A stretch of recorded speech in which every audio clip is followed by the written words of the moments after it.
বাজে হচ্ছে সকাল 10:30। আজকে হচ্ছে 11 তারিখ। আমরা বেরিয়ে পড়েছি মানকিন থেকে নাথাংয়ের উদ্দেশ্যে।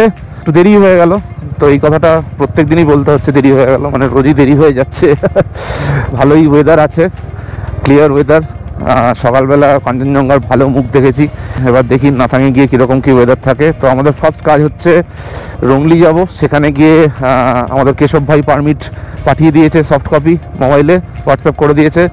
তো আমরা সেটাকে আগে প্রিন্ট আউট করাবো, অনেকগুলো কপি করাবো, 7-8 কপি করাবো। তো তারপরে আমরা রংলি পেট্রোল পাম্পে পেট্রোল নেব, কারণ এরপরে up to Nathang to Gangtok কোনো পেট্রোল পাম্প নেই। তারপর ওখান থেকে সিল্ক রোড ঢুকবো। সুন্দর দৃশ্য উপভোগ করতে করতে যাচ্ছি। আর এই রাস্তাটা একটা অন্য রাস্তা, একজন লোকাল ছেলে বলে দিল, ও এটা দিয়ে গাড়ি নিয়ে যাতায়াত করে রংলি অবধি। তো ম্যাপে এটা অ্যাকচুয়ালি শো করছিল না, কথা শুনে যেই মারলাম, তো তারপরে ম্যাপে নিল। যেটা শর্টকাট হয় অ্যাকচুয়ালি 7-8 কিলোমিটার মতন। আর নর্মাল যে রাস্তাটা দিয়ে কালকে এসেছিলাম সেটা দিয়ে গেলে 16 কিলোমিটার, তো অনেকটাই শর্ট হচ্ছে। তো এটা দিয়ে চলে এলাম। চলো পরে আবার কথা হবে যেতে যেতে। তো এটা হলো লাস্ট পেট্রোল পাম্প সিল্ক রুটে ঢোকার আগে। এখান থেকে আমরা তেল ভরাবো, ফুল ট্যাঙ্ক করে নেবো। তারপরে আপ টু গ্যাংটক অবধি কোনো পেট্রোল পাম্প নেই। তো পারমিটের জেরক্স হয়ে গেছে, পারমিট রেডি। এবার তেল নিয়ে নেবো, তারপরে এখান থেকে ডাইরেক্ট একদম চলে যাবো, আর কোথাও দাঁড়াবো না। আরেকটা পেট্রোল পাম্প দেখাচ্ছিল ম্যাপে, তো সেটা হচ্ছে বন্ধ। রংলি বাজার থেকে, অ্যাকচুয়ালি রংলি বাজারের অনেকটা আগে একটা রাস্তা নিচে নেমে যায়। সো ওই রাস্তাটা দিয়ে গেলে সামনেই একদম। কি সুন্দর লাগছে, দারুণ ভিউ দুদিকে। আর গটগট গটগট করে 4টে বাইক চলছে, এর থেকে আর ভালো কি হতে পারে। দেখতে পাচ্ছি তো রাস্তা কিন্তু খুব সুন্দর। তোমরা যারা আসছো, একটা ভালো জিনিস সেটা হচ্ছে সিল্ক রোডের রাস্তা কিন্তু এখনো অবধি খুব সুন্দর। শুনেছিলাম একটু একটু জায়গায় রাস্তার কাজ হচ্ছে, তো সেখানে অবভিয়াসলি একটু খারাপ পাবো। তো তোমরা যারা পরে আসবে ডেফিনেটলি রাস্তা ভালোই পাবে আরো।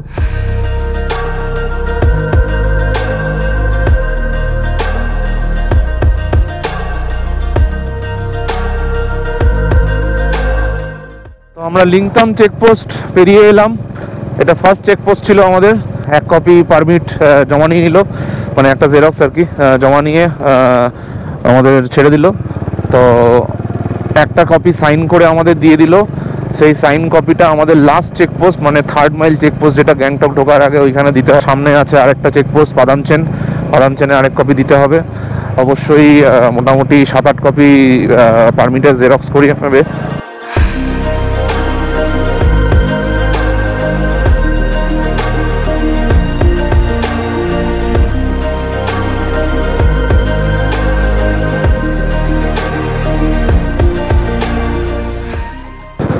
তো আমরা পাদামচেন চেকপোস্ট পেরিয়ে চলে এসেছি। ওখানে আরেক কপি নিয়ে নিল, আর আরেক কপি সাইন করে দিয়ে দিল। মানে যে সাইন কপিটা ওখানে লিংতামে সাইন করেছিল, সেই কপিটাই ওরা আবার সাইন করলো। সবাই একটা করে সাইন করবে যেখানে যেখানে চেকপোস্ট আছে, যা বুঝলাম। তো ওই সাইন কপিটা হচ্ছে লাস্ট চেকপোস্ট, যেটা 3rd মাইল চেকপোস্ট, ওখানে জমা দিয়ে দিতে হবে। পাদামচেন চেকপোস্টের আগে একটা পুলিশ চৌকি আছে, ওইখানে 100 টাকা করে পারমিট এন্ট্রি ফি নিচ্ছে। পার হেড 100 টাকা করে লেগেছে, টোটাল 400 টাকা। তো এই হলো মোটামুটি আজকের। আর চেকপোস্ট আমার মনে হয় না আর আছে বলে। তো এটাই আজকের লাস্ট চেকপোস্ট ছিল। আজকে আমরা নাথাং ভ্যালি যাচ্ছি, নাথাং ভ্যালির আগে এটাই লাস্ট চেকপোস্ট ছিল। ভিউটা এনজয় করার মতন। ঠান্ডা বেড়ে গেছে, আগের থেকে ঠান্ডা বেশ বেড়ে গেছে, বুঝতে পারছি। জ্যাকেটের ভেতরে উইন্টার লাইনারটা পরে নিয়েছি। সিল্ক রুটে জিগজ্যাগ রুট শুরু হয়ে গেছে।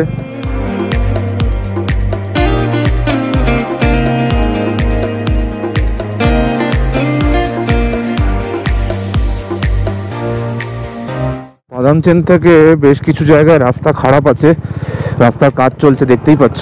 এই স্ট্রেচটা একটু খারাপই আছে, তো ঠিক আছে, অসুবিধা নেই। মাঝে মাঝে রাস্তা ভালোও আছে, দাঁড়িয়ে গেছে।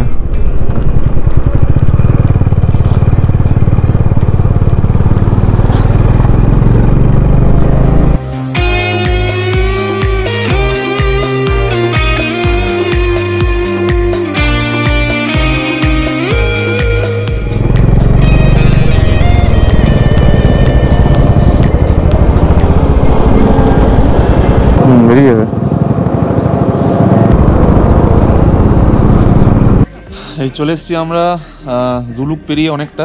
চায়ের দোকানে দাঁড়িয়েছি, প্রচণ্ড ঠান্ডা লাগছে। রেন লাইনার পরে নিয়েছি, আর হাতে একটা ইনার গ্লাভস পরতে হলো। বাইক চালালে সত্যি খুব ঠান্ডা লাগছে। সবাই মোটামুটি রেন লাইনার পরে নিয়েছে। তো এখানে 3-4টে বেশ চায়ের দোকান আছে, আর এখান থেকে জিগজ্যাগ পয়েন্টটাও দেখা যায়। কফি, মোমো ইত্যাদি খেলাম, একটু গাটা গরম করলাম। তো এখান থেকে নাথাং ভ্যালি মোটামুটি 16 কিলোমিটার। লুংথুং এখান থেকে দেখাচ্ছে 10 কিলোমিটার। 1 ঘন্টা 50 মিনিটের মধ্যে পৌঁছে যাব। পুরো মেঘে ঢেকে গেছে, দেখাচ্ছি কিছু দেখতে পাওয়া যাচ্ছে না ঠিক করে। একদিকটা ক্লিয়ার আছে, কিন্তু আরেক দিকটা পুরো মানে মেঘে ঢেকে গেছে।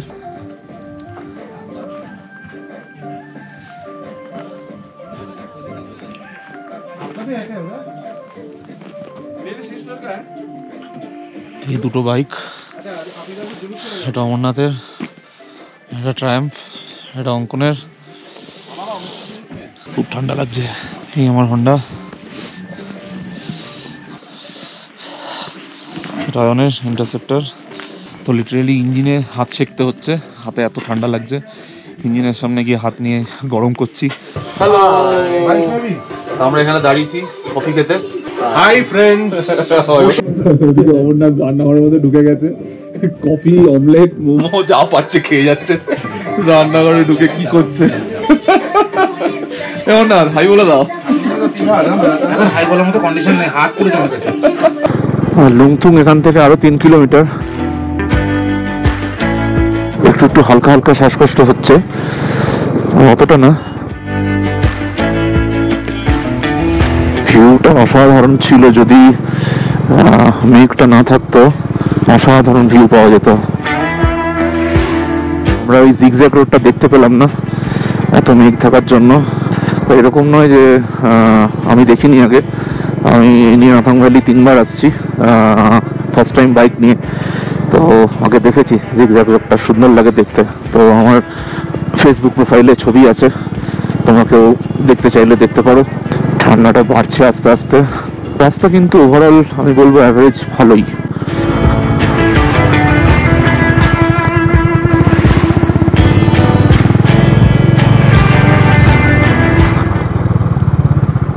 কি হলো? তুমি এত কিছু পড়েছো তাও? আমার হয়েছে। চলো চলো চলো চলো চলো চলো।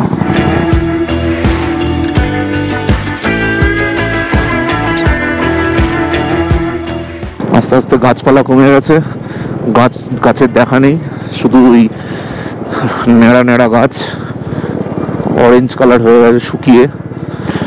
মেঘটা শুধু দেখো, মেঘটা। আভি এই রোডটা দারুণ হয়ে গেল হঠাৎ করে। এবার আমি 3rd গিয়ারে তুলে দিলাম। অমরনাথ পেছন থেকে চেল্লাচ্ছে, এত খুশি হয়েছে সুন্দর রাস্তা দেখতে পেয়ে।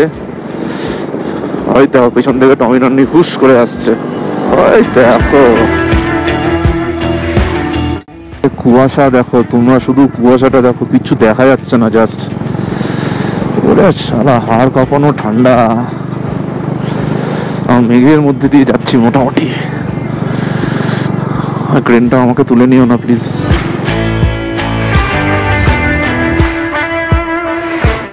লুংথুং চলে এসেছি আমরা। এখানে একটা ভিউ পয়েন্ট থাকার কথা, কিন্তু কোনো ভিউই পাওয়া যাবে না, যা মেঘ।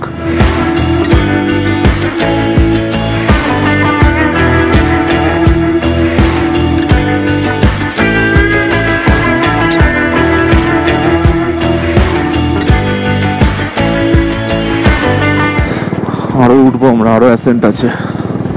এই আমরা নাথাং ঢুকে গেছি অলমোস্ট, শুধু হোমস্টেতে পৌঁছাতে হবে।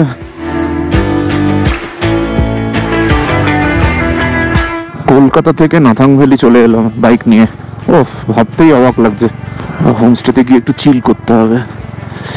আমার পিন লকের মধ্যে ভেপার জমে যাচ্ছে, কিভাবে এটা ঠিক করে আমি জানি না। পিন লক খুলতে হবে, নাকি পিন লকটাই খারাপ হয়ে গেছে ভগবান জানে। তোমরা যদি কেউ এই ব্যাপারে আমাকে হেল্প করতে পারো তো বলো, কোনো টোটকা থাকলে। এই তো Nathang.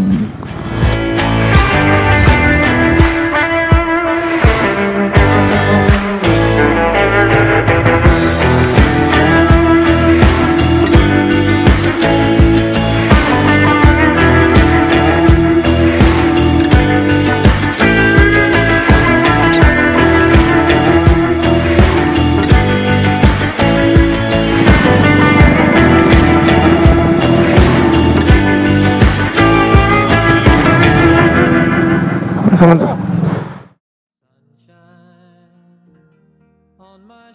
Good morning from Nathang valley.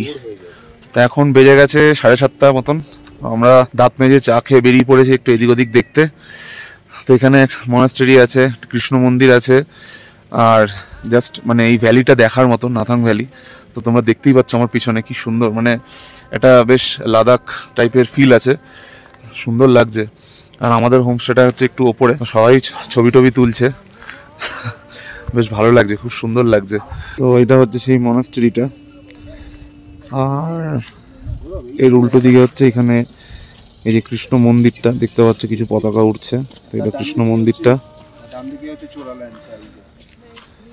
এই যে এটা হচ্ছে এটা চোরা ল্যান্ড, এখানে মানে দাঁড়ালে মানুষ ঢুকে যাবে। তো এই জন্য এই জায়গাগুলো ফাঁকা, এখানে হোমস্টে বানাতে পারেনি। আমরা দেখিয়ে দিচ্ছি যে এটা কিরকম চোরা জায়গা, আমরা অঙ্কনকে দিয়ে এটা টেস্ট করব। কিন্তু আমার ওইটা না ঢোকাতে অয়নদাকে ফেলা হবে।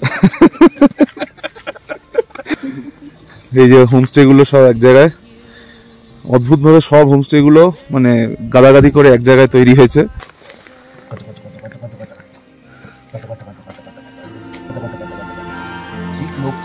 আরে হাতটা কি সুন্দর বাড়িয়ে দিচ্ছে নিজে থেকে, হ্যান্ডশেক করার মতন।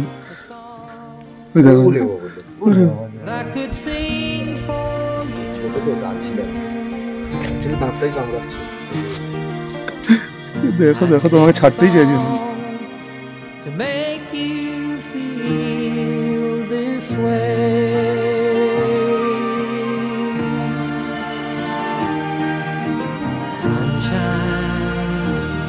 On my shoulders makes me happy. কামড়ায় না বাবা, প্যান্টটা ফুটো হয়ে গেলে ঠান্ডা লাগবে। তো আমরা এখন এসছি হচ্ছে ওয়ার মেমোরিয়ালে। এখানে একটা ওয়ার মেমোরিয়াল আছে, সেটা হচ্ছে ব্রিটিশদের সাথে যখন তিব্বতীদের যুদ্ধ হয়েছিল, তো সেই সময় ওয়ার মেমোরিয়াল। তো এখানে উঠলে একটা বেশ 360 ডিগ্রি ভিউ পাওয়া যাচ্ছে পুরো। তো দেখাচ্ছি, মানে অদ্ভুত সুন্দর ভিউটা।